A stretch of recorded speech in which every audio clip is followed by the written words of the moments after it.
Hi guys, very quick stop. I've been meaning to get this video out the last few days, but things are pretty active here at night, so I can't do recording. Where we are with the Math64 library is we've got a bunch of functions that are built into it now. I've got an absolute function, a floor function, cos, sine. These do work the same way as what PlayBASIC set out to work as well. So to keep it in line with that, if you desperately need a version of cosine, for example, that expects radians, just give us a yell and I'll drop a version in. I will put some functions in to convert radians to degrees and degrees back to radians as well. And we'll try and make the compiler resolve as much of this stuff for you out. So what I wanted to show you, I'll just uncomment that there, right? So since I last spoke, I think then we had some sort of simple math operations, some brackets and stuff like that. The rest we hadn't really dropped in. So we can support multiplication, division, addition, subtraction. They have precedence, of course. We have some bracket support and functions. We don't have powers at the moment or comparisons, but I will drop those in. Right, so what we've got here is a demonstration of our code. Very nothing expressions, but I'm interested here to see how much code we generate from this level of source. And the reason for this is I've added some pre-solving to the compiler. I couldn't help myself, to be honest. It handles a few known situations that might pop up in everyday code. Go to console. On the right we see our syntax highlighted version of our input code. And this is the bytecode produced. So we have 1, 2, 3, 4, 5, 6, 7, 8, 9, 10, 12, 13, 14, 15, 16, 17, 18, 19. Let's say about 21 operations. So all of these operations up here, this code here. Now this has a lot more than 21 operations in it. Anything that has it's a literal expression or a constant expression, you might want to term it as. So here we have got cos 90. It'll solve this at compile time. Then we end up with floor with a literal, so I can solve that at compile time. So this becomes just a move operation. So all these are factored out. We can get rid of some redundancy as well. So here I've got a minus a minus a. So it knows that anything, if I subtract any variable from the same value, we get 0. So here it substitutes 0 in, and then we end up with 0 minus a. So we're saving ourselves one operation. The division in here, same thing, it's been done at compile time. So we're dropping down the level of operations. And I've got it to patch out some moves as well. So math operators can store the result in the target variable. So this last expression solves down to this. It's 4 operations. Last time I checked, it did work. I still hope it's still working. Well, you never know. Toby's been fixing up some bugs with it this afternoon. And I'll put it up in the forum after I finish recording this. So we've got very simple expressions. At the moment, there's no easy way of grabbing the variables from an executed script. But that'll be our next conversation, really. How do we interact with the scripts after we've run them? Do we rerun the same bytecode?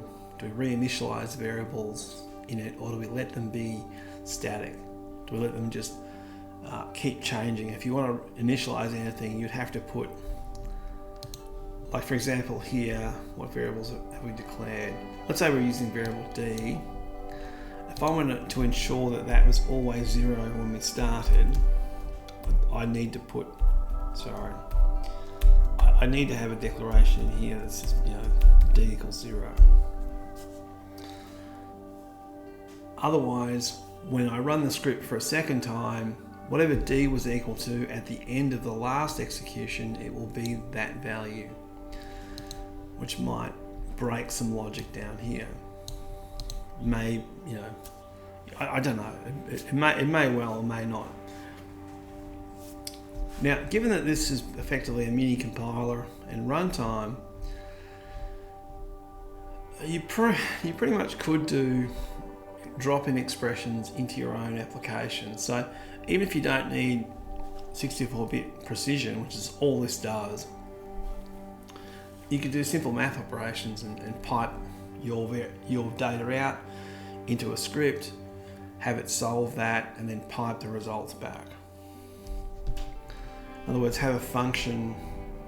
Here we've got some functions that display the variable table and give us the bytecode view we're looking at before.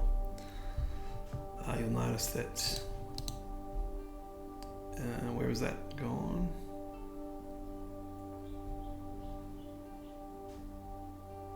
Well, that's interesting there. So our program's failed to compile properly. Absolute of 0. We have an error status in here. Let's have a look what's going on with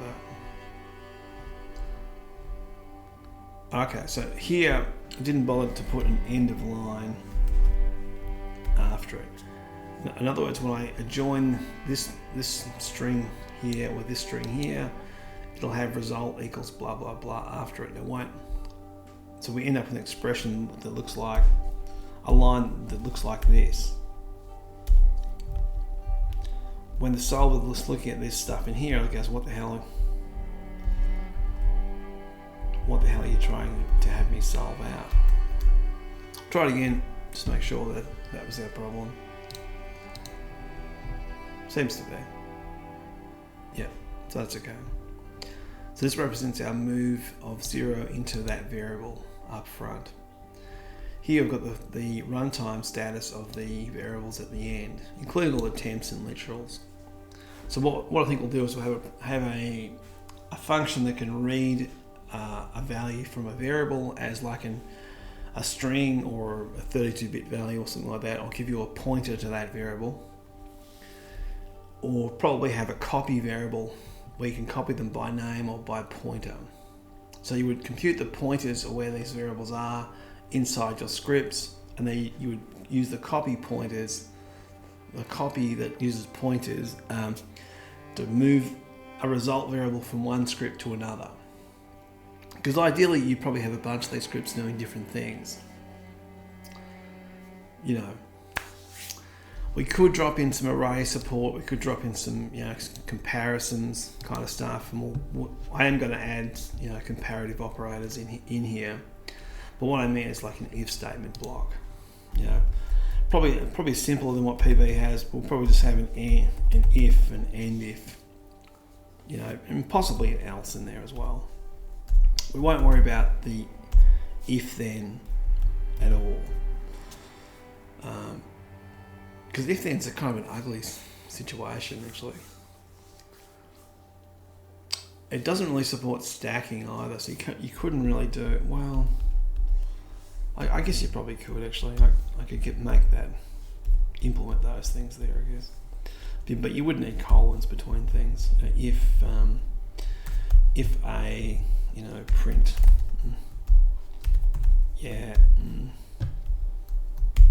colon in there. The colon stops the expression evaluation looking at else as if it's part of this expression. Otherwise, it would. But I think we might just go, to keep things nice and simple, we'll just go, look, you've got to lay your code out like this, even though it's kind of ugly, in some circumstances. Who cares? But if you can do comparisons, maybe have a simple array concept as well, so you could fill something up with data, do a loop, but maybe, then you've got a pretty powerful solution. you won't be able to sit inside the script and run forever. I guess if you've got a for next loop, you could do that but, you know, if you do that and it hangs, then don't come crying to me, because it will hang. There's our code I was going to look at before. Oh, bytecode view. So I've added these functions over here. I've fleshed them out a little bit so you can read a variable from the program. This is not how the library will be presented when it's finished, but this is just how it is at the moment. So all the testing stuff is just shoved in there, really. So the decoding routine that understands the bytecode or makes a display representation of the bytecode is this function here. We pass our program structure in. We ask it where the hell is our bytecode. What instruction within the bytecode do we want to decode? Set up some pointers just in case this instruction is a move operation or a move literal. And we just read the current opcode and then try and react based on what it is. So actually case 0 is an end. Obviously that was just cut and paste across. So case 1 is a move operator. We'll grab our pointer, move our offsets here, and move the current PC to the next position. So we don't have to know the size of the instruction. Anyway, you can play with that to your heart's content. The actual library itself is it's got a bit of weight to it now. What are we into? 3,647 lines.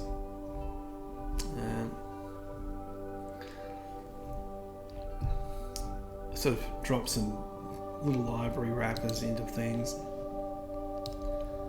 to do those things, but we've really got a compiler, a runtime, Alexa, all in one library. Normally you'd probably have them separate, like a Lexing library over here, compiler is this block here, and the execution block over there.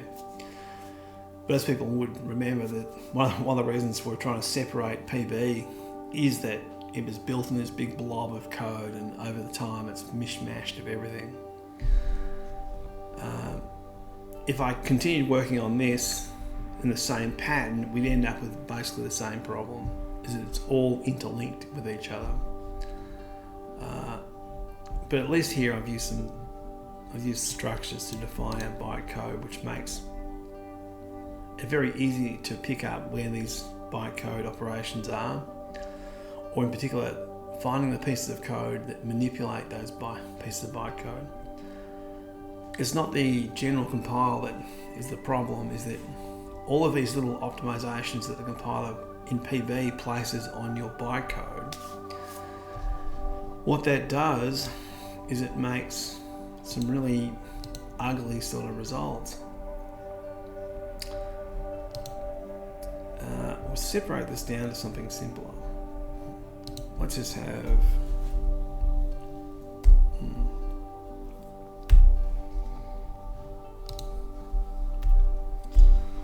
what we got up there?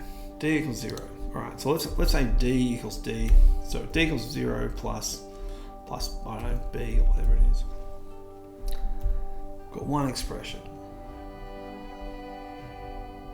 If we have a look at our runtime, now this was executed, but D equals nothing, because we're adding 0 plus B, and B equals nothing as well, so we get nothing.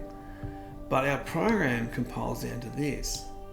We've got one add operation, and it's adding a variable at offset 6, which is a literal in this case, at that 0 value, with the variable at offset 1, which is our B, this one up here, and stores it in the D operator. Now originally what used to happen was that when the operation was computed, the result was in it was either an existing variable, because you're doing a simple assignment. You're either going a equals b, for example, so there's no expression on the right hand side, or it was the result of some sort of expression that was resolved down, that has function calls or who knows what in it. And then you end up with these temp variables, these registers. So here we can spot this situation and shortcut it. What normally would happen was you would have the end of your expression, then you would move the result of your expression into the target variable. And the way these operations work is you can drop the result into the instruction itself. That's why we have for these three. That's why we have a dedicated destination and our parameters for our opcodes. And older versions, like really old versions of PV, they actually use a stack. I don't have anything against that at all. I thought it worked quite well actually. But I just found that it was a better pattern to use this kind of instructions that lay out like this, because you can make changes to it as you go along. Wow, am I making sense with that? Probably not. Anyway, we'll chuck it up in the forum today and you can have a play with it. I'll make the video later on tonight. So thanks for watching, have a bit of fun, and I'll see you next time.